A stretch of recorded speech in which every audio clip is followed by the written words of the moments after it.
Hi, and welcome to another Snap Ed segment. I'm Myrna Billings. I am the Supplemental Nutrition Assistance Program Nutrition Educator for Kansas State Research and Extension, Chisholm Trail District, Marion County. And today I want to talk to you about donating healthy foods to our local food bank. Fall has arrived, the weather's getting colder, the days are getting shorter, and organizations are starting to think about having food drives to donate to our local food banks. And the donations are greatly needed because at this time of COVID, our food banks are seeing an increase of neighbors coming to partake of the food bank. Today we are going to use 3 different handouts. The first one that we're going to use is our Choose My Plate. It comes from the United States Department of Agriculture, and it is an icon to help us to choose healthy foods. The other one we are going to use is a handout also research-based, put out by Kansas State Research and Extension, and it is a trifold that you can stop by the Extension office, get a copy, and hand out to the participants that are going to work at your food drive. This one to my right is one that I like. It's called the Well-Stocked Pantry of Non-Refrigerated Foods. Now this can be used for you at home as well as if you want to donate to the food bank. So let's get started with the My Plate.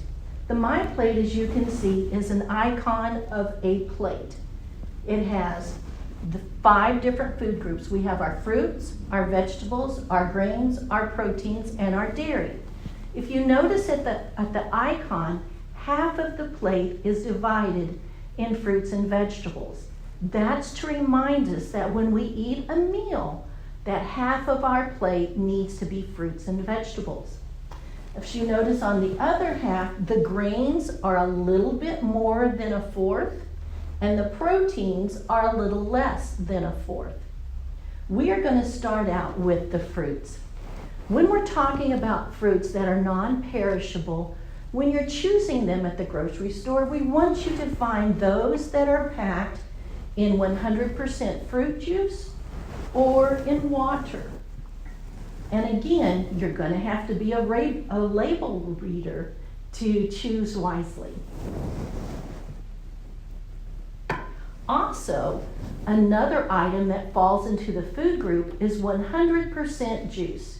Now, when you go to the grocery store, there's all kinds of drinks, aids, punches that you can choose from.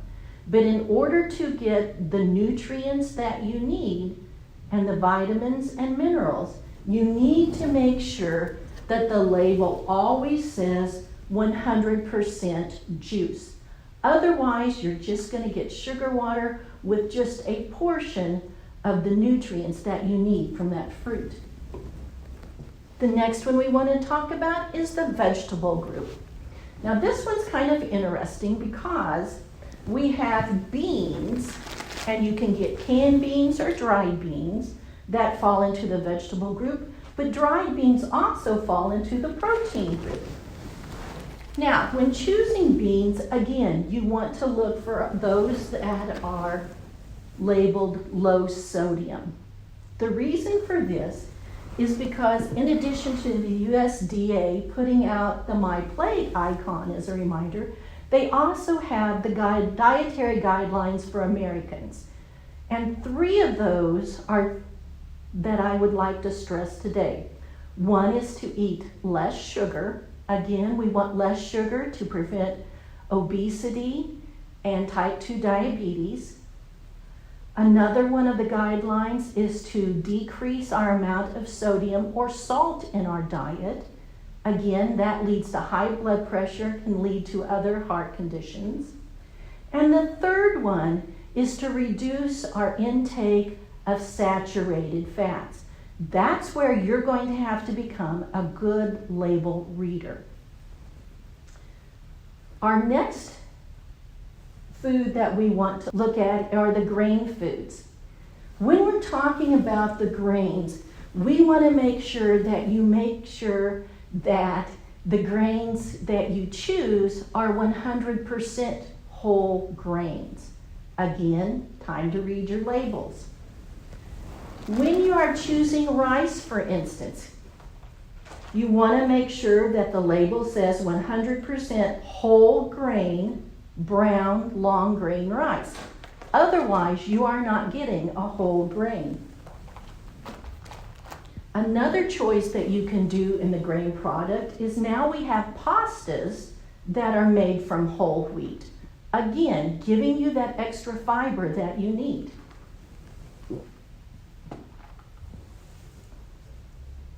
Also, when choosing cereals, you want to make sure that you choose whole grain there as well. And low salt and sugar. This one is rice, which is gluten-free product. And if you look on the label, you will notice that the fiber is 2 grams. Not a lot, but your total sugars are only 3 grams. Again, a better choice than some of the sweetened sugars that are on the market today. Another one is whole wheat. This particular label tells you that it has 8 grams of fiber, an excellent choice, and its sugar intake is 0. Again, got to be a good label reader. Next, we want to talk about the dairy. When you're donating to the food bank, people think dairy, oh, I can't donate anything, it's not shelf stable. But there are 3 types of shelf stable milk that you can choose. One is non-fat dry milk. There's UHB milk, which is shelf stable milk, and then you could also donate evaporated milk. When we come to the protein, that's another area that we need to make sure we read our labels. You can buy canned fish, such as tuna, salmon, mackerel, sardines, but you want to make sure that they are packed in water and not oil, again, to cut down on our saturated fats. Also, on our vegetables, I talked to you about how the beans could be in the protein and in the vegetable group. You can also buy vegetables that are low sodium, or they may say no salt, which this one, or they may say low sodium. So again, you want to read your labels.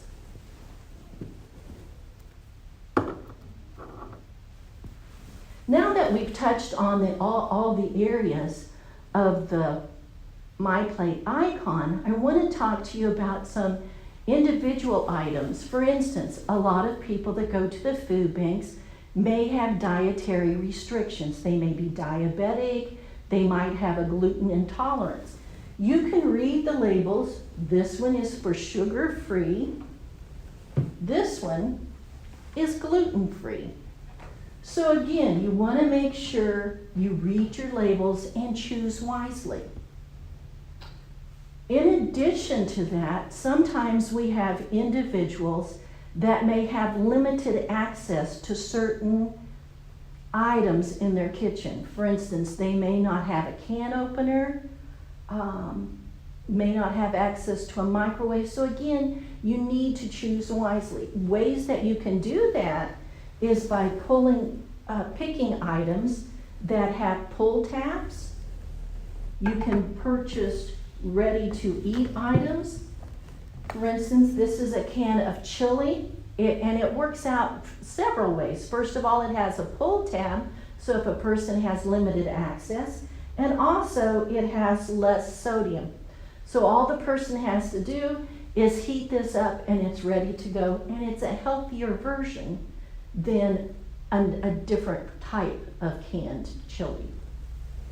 Also, if you're choosing spaghetti sauce or pasta sauce, you can choose the lower sodium versions.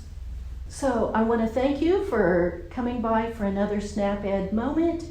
I want to encourage you to call your local extension office to see if there's a SNAP Ed class that you may qualify for. If you are a SNAP Ed recipient, low income, receive government assistance, or have been recently furloughed or laid off, please contact our office for a SNAP Ed class near you.